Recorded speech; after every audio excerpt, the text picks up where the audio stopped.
Today we're going to be talking about how to filter your LoRa datasets and how to make sure that your generated images that you're using for your datasets actually align with the original face that you're using. So when we talk about AI influencers, AI datasets, one of the most challenging things, especially for characters, is making sure that the likeness is 100% correct, or as close as it possibly can be. So this tool solves that issue. Basically what we are going to do is mathematically compare our generated images against a ground truth image of our character to determine whether or not the newly generated images actually match the original character.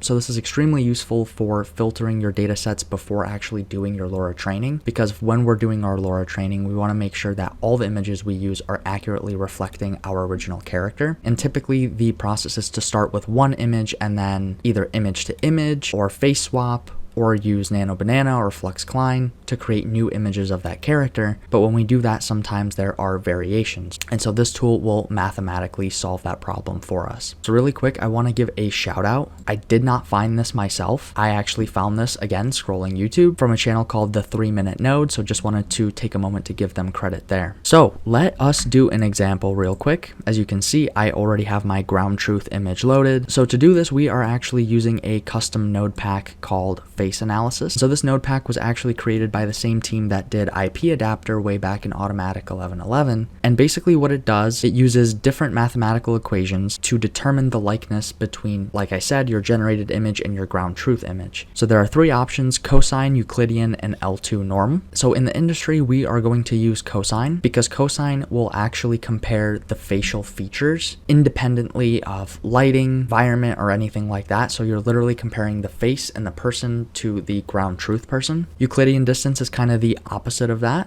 Not the opposite, but a sibling, I guess, where it does take that into account, how lighting is actually impacting your character. And then L2 norm is, to my understanding, kind of a balance between the two. So when we're talking about actually creating data sets for LoRa training or determining if our likeness is good enough to post, for example, for an AI influencer, we're going to want to use cosine. And so as an example, we're going to load the same image in here twice. And so if I run this, see it runs super fast and we get our, obviously, image back, but we see these two values here. So the key thing that you're going to want to look at here is dist, which stands for distance, I believe. And so looking at this number, you're generally going to want values closer to 0. The closer to 0, the greater the relationship between the two images, meaning that the model believes that the two people are the same. Generally, you're going to want to look for values between 0.3 and 0.68. Those will be the images that best represent your ground truth character. But anything lower than 1 means that the model is confident that the person is the same. If this value is 1 or greater than 1, then it probably shouldn't be included in your dataset.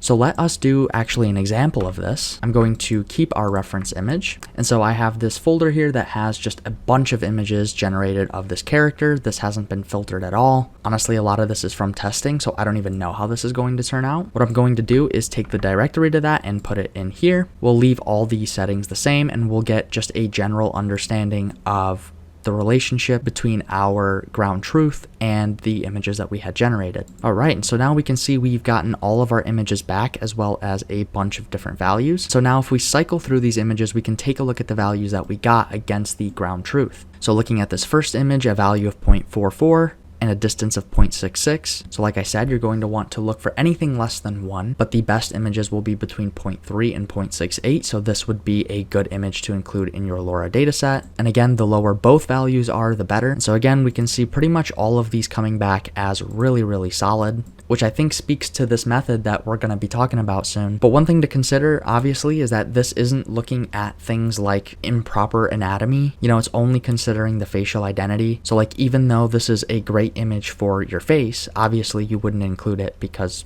we're missing anatomy here. So here's an example, right, where maybe I wouldn't include this in our data set if we had an alternative image, because while this is less than 1, it's not necessarily as good as some of the other images that we were looking at. It might cause some drift in the LoRa dataset. Here's another example where the distance is 1, and I probably would include this image because to me she looks very similar, but mathematically it's not worth including and may skew the data, versus something like this, which is still on a white background, still has a variant of expression, different clothing, and we have a great likeness ratio here. So now what we can do, now that we've gotten a basic look at the dataset, we have two options here that we can use. So let's say we want the top 40 images. We would go to filter best here and type 40, then we'd hit run. And while that's going on, we can see there are about 95 images in this batch. So we should get 40 of the best back. But now we can see that the dataset has been filtered to the top 40 images. And now if we look through these, all of them have really great scores. Like this one is essentially perfect, and it even occasionally does include the side profiles. Now this is something I want to call out because in our LoRa dataset training process, we do want to include images from the side,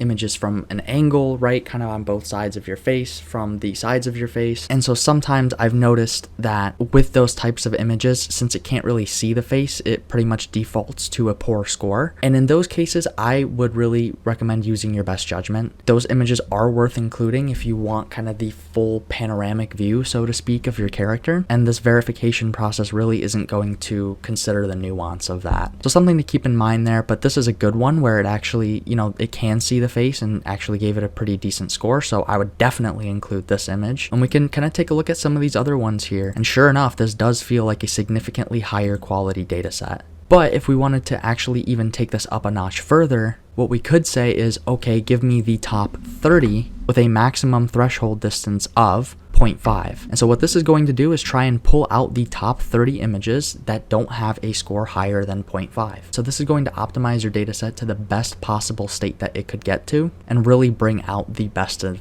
the images that you have. Now, again, this really is mostly valuable for people that are following the methods that we've talked about in the past. So I believe we've done like multiple Quan versions to create data sets. The newest version that we haven't talked about yet is what I'm using here, and for that one you can generate literally 400 or 500 images and get different generations pretty much every time. And so in that case, when you're generating tons of images, this is a really great option for filtering down to the images that are the best of the best in likeness. And this is also really great in the post LoRa process, right? Because sometimes even with a LoRa, our likeness isn't one-to-one. After you've just trained a LoRa, sometimes you need to do a little bit of testing and fiddling to understand kind of where that LoRa landed. And so this is really good for that too. You could automate this at the end of a workflow, for example, to recursively test how your LoRa did in training against the ground truth image that you used to build the whole data set, if that makes sense. And even for the nano banana crowd that mostly does image to image, or like the JSON method, for example, this could be used to filter those results too, especially since a lot of you guys are generating in mass there. So again, now if we look, we got 30 images, and now we filter down to all images less than that 0.5 threshold.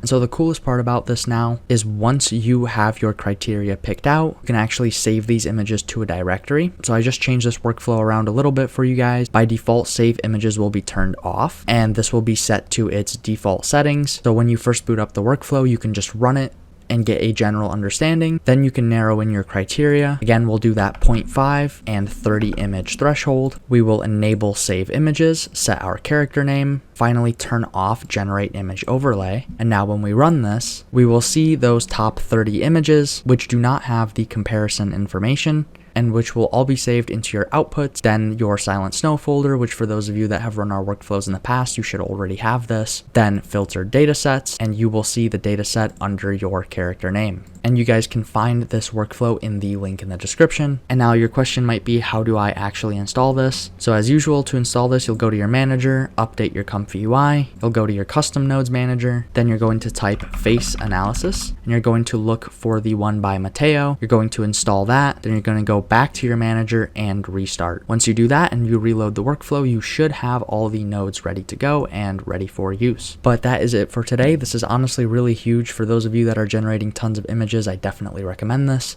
and I will be talking to you guys soon.